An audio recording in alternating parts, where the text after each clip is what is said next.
Huy! What's up? Go fam. Okay, konting paalala sa mga walang kadaladalang magtanim ng mais. Huwag niyo na akong tanungin kung anong binitatanim ko dahil hindi ko sasabihin. Kahit anong gawin niyo sa akin, hindi ko sasabihin, go fam. Okay. So, eto nga pala, go fam. Pag bibili kayo ng ganito, dapat ganito, go fam. Ayan, no? Yung mga ganyan. Yan. Yung sako nito, ang daming peke nito, go fam.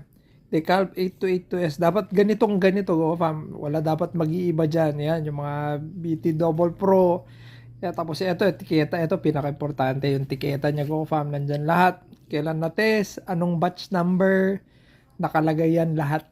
Go fam. Dapat meron lahat yung detail niyan. Okay? Kailan na-test. Pag merong iba dyan, ibig sabihin peke na. Pero ito yung sekreto, go fam. Kasi magaling na rin to mga kawatan eh. Yung tahi, go fam. Ayan. Kasi minsan, pinipeke din to, binibili nila, pero hindi nyo alam na resak na pala. Ayan, oh, dapat ganyan, go fam. Walang dobling tahi. Okay, makikita mo yan pag tinanggal dyan, tapos tinahi ulit kasi hindi matatamaan yung original na butas. Kung makita nyo dito, go fam, walang dobleng butas, go fam. So kung yung unang tahi, yun na yun.